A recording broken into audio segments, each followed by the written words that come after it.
Hi, I'm Karen Burniston, here to teach a fun pop-up card today. But first I want to answer a frequently asked question, which is, Karen, which Poppin' Cuts base die should I buy? The answer is it really just comes down to what your preference is for shape. You have three choices. The first one is the Sizzix Poppin' Cuts A2 base die. It comes pre-bundled with the circle label insert. And what this die cuts is a plain A2 size card with rounded corners. The newest base die that's available is the Poppin' Cuts Square base die that has the decorative edge. So this card, you can see the die here, is going to cut a 5x5 square card with a decorative edge on both ends. And then on the die is also this little decorative flourish piece that you can use to embellish those ends. And of course that is optional. And you have a third option for a Poppin' Cuts base die, but it is only available through Stampin' Up, and that is the A2 card base that has the decorative edge on one end, plus the little integrated tuck slots on the other. So this card is going to be an A2 size, but it does have that little built-in closure on one end that'll keep your card closed. So let's look at all three of the cards together so you can get an idea of three different base shapes. And what's different about these dies is only the outer shape. As far as which Poppin' Cuts inserts fit in which bases, any Poppin' Cuts insert fits in any Poppin' Cuts base. So they are completely interchangeable. The featured insert for today's tutorial is the label window insert. In this first part, I'm just going to show you how you would use it in the normal fashion. You put it into a Poppin' Cuts base, you align the tick marks in the center. That's how you know that that pop-up is going to be right in the center of the card. Then you add some cardstock or pattern paper over the die cutting area, and then use some extended cutting pads and roll that right through the Big Shot machine. All Poppin' Cuts inserts make integrated pop-ups, and the label window is no exception. The first thing you do in this case is you would just fold it right up the middle.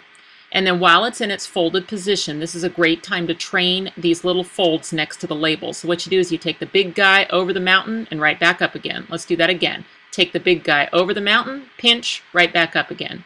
Working those little folds is going to make it now really easy to just press the labels where they connect and then close the card. And what will happen is that big label will kind of shoot through the window and onto the front of the card.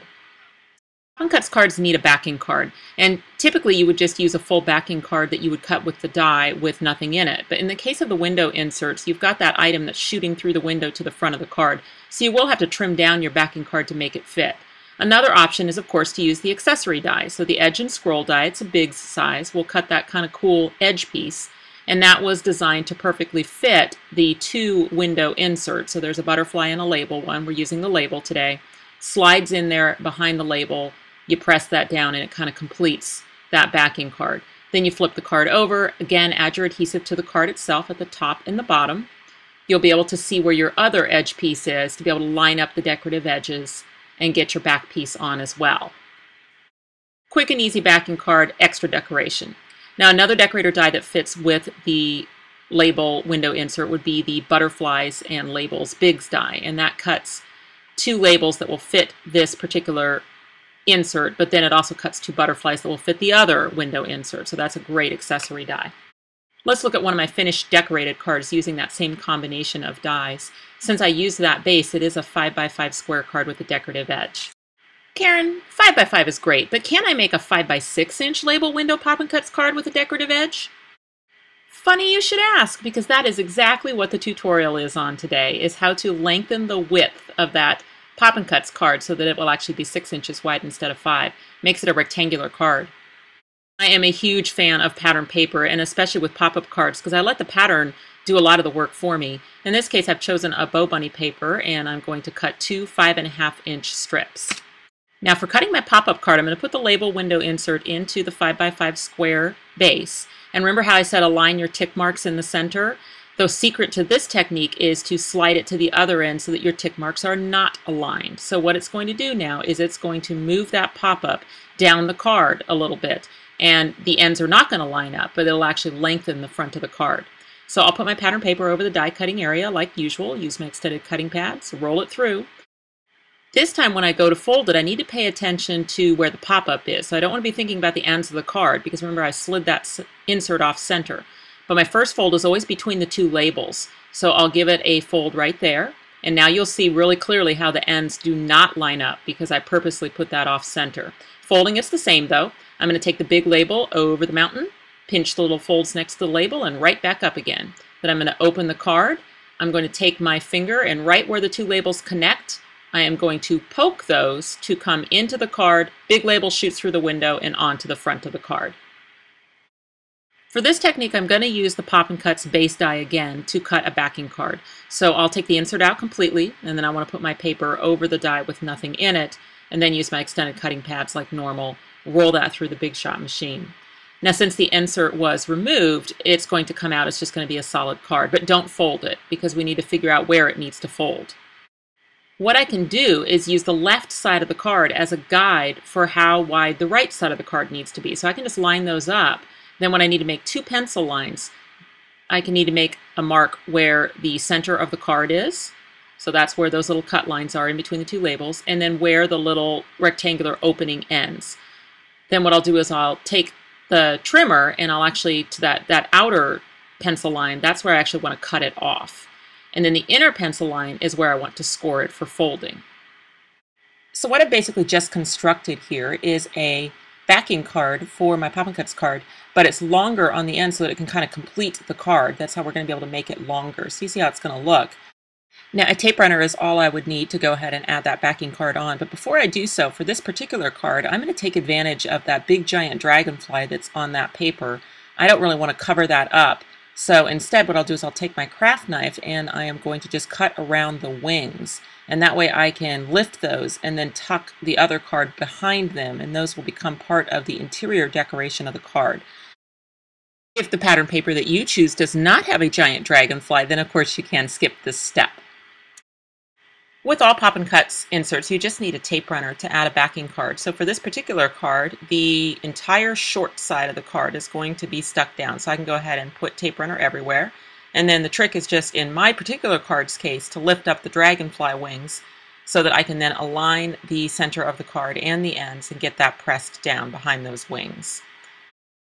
And I see here that my lower wing kind of got caught up on my pop-up, so I just need to make sure that that was tucked behind. Now for the front of the card, I just need the adhesive at the top and the bottom, just like I would if I was using the edger die. And then I'll just lift that up, press the other half of my backing card on. One of the things I should have done in that part where I was making the pencil lines is to move my pencil line out just a little bit, because of course this is the backing card. It should be just a little bit longer. And so what I was left here, because I forgot to do that, is with a little gap between the papers. And there's just absolutely no reason to start over. All I'm going to do is cover that gap with some decorative washi tape. Another thing that I need to do for my particular card, and only because I cut those dragonfly wings, is I need to go ahead and add a piece of cardstock to the back of the card to cover up where all those cut wings are. I stamped and glittered a greeting that I want to put on that big label for my card, but the Bigz die, of course, is not a framelit, so it can be difficult to know exactly where you're cutting.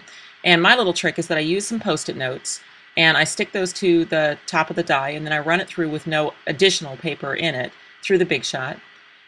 And then I just remove the label itself. And in this case, since I had my Post-it note over my little butterfly, I got a little butterfly mask as well.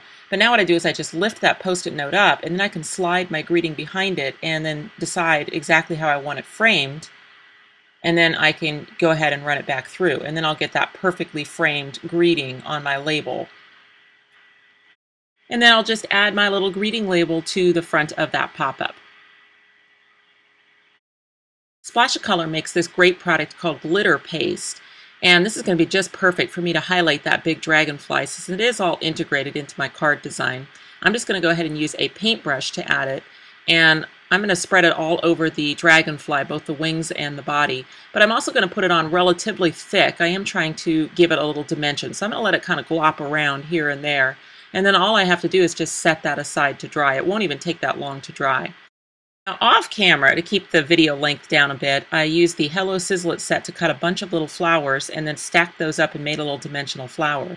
And now I decided that it needed a few little leaves, and I'm going to use the wings of the smaller butterfly from the Bigz butterfly and label die for that. All I need to do is just chop the wing into a little leaf shape and then make some folds on it and then sand it. Now in the meantime, my dragonfly wings have dried, and I can kind of mold those into a cool shape and then just stick them down. My flower and leaves, I added a big adhesive dot in the upper left corner of my label, and then I'm just going to layer those 3 pieces together and get them stuck on. I was left with a big enough scrap of the pattern paper that would fit over that little flourish piece that's out on the end of the 5x5 square Poppin' Cuts base die. Then I'm just going to roll that through the machine, and what I'm going to get is that cool little flourish piece, and that was designed to fit out on the edge to give it a little bit of extra decoration. I love that it fits in the Xyron X sticker maker, because then I can actually add the adhesive really easily to it. I just pull that through the X machine, and then before I take the plastic off, you just need to rub around the edges and stuff just to make sure that all the stray adhesive is pulled off with the plastic. Then you just peel it up, it's a sticker, and then you put it right there on the edge of your card. My last little bit of decoration for this card is just to cut and stamp and glitter a little label that can go on the smaller pop-up label. So I would go back to the Bigz Butterflies and Labels die for that, and then just add that inside the card. Let me show off the finished card now. It is 6 inches wide by 5 inches tall. It uses the label window insert. And what I love about the window inserts in the labels and the butterflies are the 2 choices for this, is that because it comes through the window onto the front of the card, it decorates the front and the inside at the same time. The 5x5 square card does not need a square envelope, so for a single stamp you can mail it by using an A7 envelope, which is a 5x7 envelope, which, by the way, will also fit your elongated card. Here are some pictures of the finished card. If you've enjoyed this tutorial, I hope that you will subscribe to my YouTube channel. You can find buying information for the dies on Sizzix.com and pop-up ideas on my blog, KarenBurniston.com. Thanks for watching.